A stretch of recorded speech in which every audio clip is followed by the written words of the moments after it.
പെട്ടിലെല്ലാം എടുത്തു വെച്ചില്ലേ? ബാലു ഇപ്പോൾ അവിടെ കിടന്ന് ബഹളം വെക്കുകയായിരിക്കും. സിംഗപ്പൂരിൽ ഇറങ്ങിയാൽ ഉടൻ എയർപോർട്ടിൽ നിന്നെ ഞാൻ വിളിക്കാം. അച്ഛനോടും അമ്മയോടും ഇവിടെ വന്ന് നിൽക്കാൻ ഞാൻ പറഞ്ഞിട്ടുണ്ട്. തന്റെ ഈ മൂഡൌട്ട് കണ്ടാ തോന്നുമല്ലോ ഞാൻ ഇനി ഒരിക്കലും തിരിച്ചു വരാത്ത പോക്കാണെന്ന്. കൂടിയാൽ 2 ആഴ്ച, അതിനകം ഞാനിങ്ങ് എത്തില്ലേ. തന്നെ വിട്ടുപോകാൻ മനസ്സ് വരുന്നില്ല അച്ചു. പണ്ടൊക്കെ പോയപടി, വന്നാൽ ആ വഴി.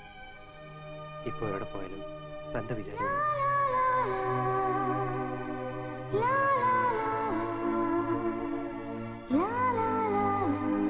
മടങ്ങുമ്പം തനിക്ക് എന്താ കൊണ്ടുവരണ്ടേ? ഒന്നും വേണ്ട, വേഗം ഒന്ന് വന്നാ മതി. അല്ല, ഇവിടെ നിൽക്കുന്നതേ ഉള്ളൂ. അപ്പുറത്തുനിന്ന് അവരെല്ലാം ഇങ്ങെത്തി. ആ, ഞാൻ വരുന്നവരെ പങ്കമ്മ ഇവിടെ ഉണ്ടാവണം. കൊള്ളാം, അത് പിന്നെ പറയണോ? അശ്വതിയുടെ അടുത്തൊന്നും ഞാൻ എങ്ങും പോവില്ല. ആ മോനെ, ഇവിടെ കിട്ടുന്ന പോലെ എണ്ണയും കുഴമ്പും അവിടെ കിട്ടുമോ? പിന്നെ ഇതിനേക്കാൾ നല്ലത് കിട്ടും. ആ, എന്നാ 1 മാസത്തേക്ക് എണ്ണയും കുഴമ്പും കൊണ്ടുവരണം.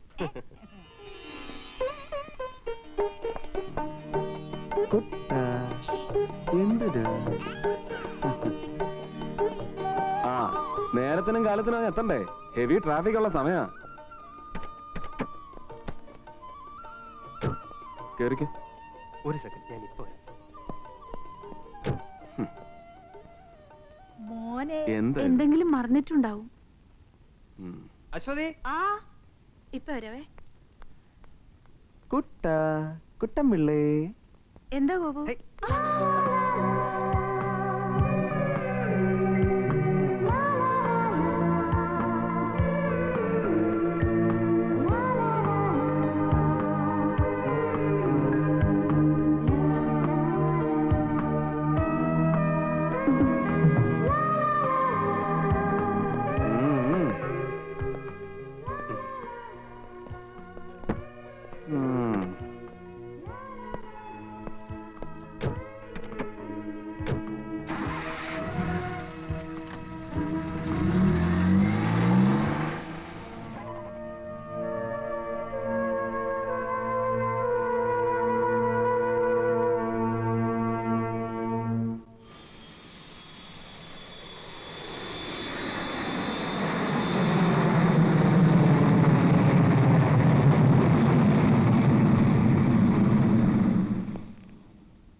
ആരും ഇല്ലേ ഇവിടെ? ആരാ? ഡോക്ടർ കല്ലായി വന്നു. ഇരിക്കൂ. രാവിലെ ഞാൻ അല്പം തിരക്കിലായിരുന്നു. ഗോപി സിംഗപ്പൂര് പോകുന്നെന്നറിഞ്ഞു. എനിക്ക് 1-2 പുസ്തകങ്ങൾ വാങ്ങാനുണ്ടായിരുന്നു. വീട്ടിൽ ചെന്നപ്പോഴാണ് എന്റെ മിസ്സിസ് പറഞ്ഞത് ഗോപി സിംഗപ്പൂർ പോയി എന്ന്. എന്റെ മിസ്സിസിനെ പരിചയപ്പെട്ടാണല്ലോ, എലിസബത്ത്. ഹസ് വിളിച്ചാൽ somnambulism and hernia, psychopath on the footpath എന്നീ 2 പുസ്തകങ്ങൾ വാങ്ങിച്ചുകൊണ്ടുവരാൻ പറയണം. സിസ്റ്ററുടെ മനസ്സ് എവിടെയോ ആണ്. ഹസ് പോയ പ്രയാസത്തിലാണോ? എങ്കിൽ ഹൗ ടു സോൾവ് ഹസ്ബുലിസം എന്നെന്റെ പുസ്തകം മനസ്സിരുത്തി വായിച്ചാൽ മതി. ഇനി അതുമല്ല മറ്റെന്തെങ്കിലും പ്രശ്നമാണെങ്കിൽ ഡോക്ടർ കല്ലായി കാണാൻ മടിക്കണ്ട. മാനസിക പ്രശ്നങ്ങൾക്ക് ഒരു പരിഹാരമാണ് ഡോക്ടർ കല്ലായി. എന്നാ പറ്റേ, ഒരുപാട് കത്തുകൾക്ക് മറുപടി എഴുതാനുണ്ട്.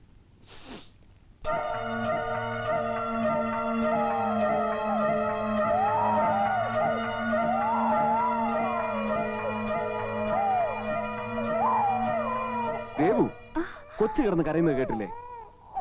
നീ എന്താ ആലോചിച്ചിരിക്കുക? 2-3 ദിവസമായിട്ട് നിനക്ക് ഒരു കാര്യത്തിൽ ഒരു ശ്രദ്ധയില്ല. ഞാനിപ്പോ അങ്ങോട്ട് കിടത്തിയതേ ഉള്ളൂ. തരൂ.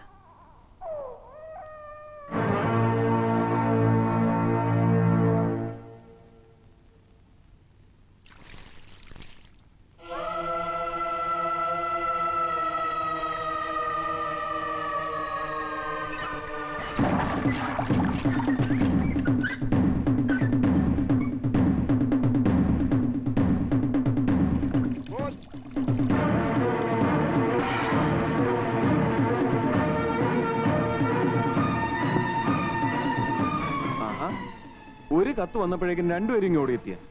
ഞാൻ വിചാരിച്ചു ഗോവിന്റെ കത്തായിരിക്കുമെന്ന്.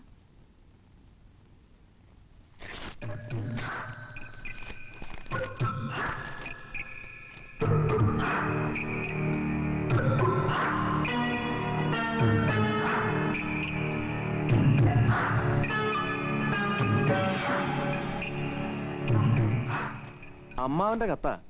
മേലെ തട്ട് പുരയിടത്തിന്റെ വിധിയായി. എന്റെ അമ്മയുടെ വക സ്വത്താണേ. കുറെ കാലമായിട്ട് കേസിലായിരുന്നു. ഏതായാലും നമ്മൾ ജയിച്ചു.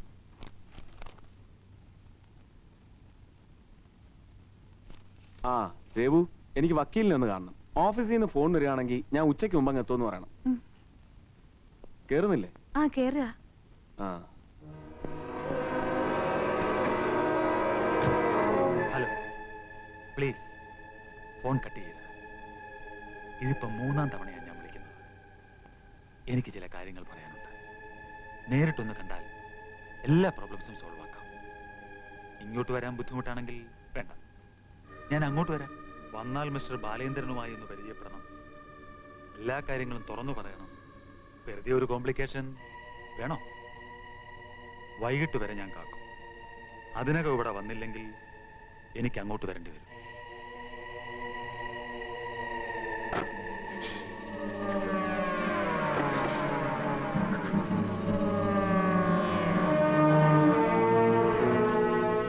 എന്ത് പ്രശ്നമുണ്ടായാലും ഡോക്ടർ കല്ലായിയെ കാണാൻ മടിക്കണ്ട.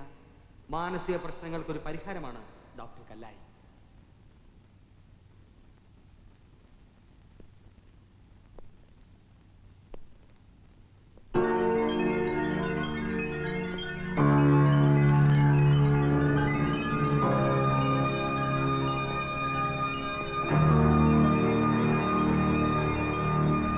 മനഃശാസ്ത്രപരമായ ഒരു സമീപനമല്ല ഇക്കാര്യത്തിൽ വേണ്ടത്, പ്രാക്ടിക്കൽ ആവണം.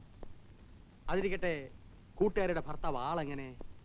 ഐ മീൻ, അവർ തമ്മിൽ ഇതിനു മുമ്പ് എനി പ്രോബ്ലംസ്? ഇല്ല, അങ്ങനെയൊന്നും ഉണ്ടായതായി പറഞ്ഞിട്ടില്ല. അവിടെയാണ് problem. Where there is more affection, there is always more chances of complications. ഈ കുട്ടി എല്ലാ കാര്യങ്ങളും തുറന്ന് ഭർത്താവിനോട് പറഞ്ഞാൽ ഒരുപക്ഷെ അയാൾ ക്ഷമിച്ചെന്നിരിക്കും. I mean confession. എങ്കിലും അയാളുടെ അബോധ മനസ്സിൽ, സബ് കോൺഷ്യസ് മൈൻഡിൽ എന്നും അതൊരു കരടായി തന്നെ കിടക്കും. അതിനുള്ള അവസരം കൊടുക്കാതെ തന്നെ ഇത് സോൾവ് ചെയ്യാൻ കഴിഞ്ഞാൽ നന്ന്. അതെങ്ങനെയാണെന്നാണ്? ആ കുട്ടിയെ കൊലപ്പെടുത്താനല്ല ഉദ്ദേശം. അങ്ങനെയാണെങ്കിൽ ഇങ്ങനൊരു വഴിയുടെ ആവശ്യമില്ല. പകരം ശാരീരികമായും മാനസികമായും പീഡിപ്പിച്ച് ബ്ലാക്ക് മെയിൽ ചെയ്ത് പണം തട്ടിയെടുക്കാനായിരിക്കും ഉദ്ദേശം.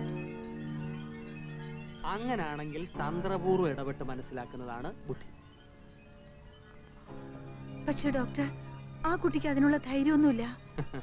എത്ര ദുർബലയായ സ്ത്രീയും തന്റെ ജീവൻ അപകടത്തിലാകുന്ന സാഹചര്യത്തിൽ സമർത്ഥയാകാറുണ്ട്.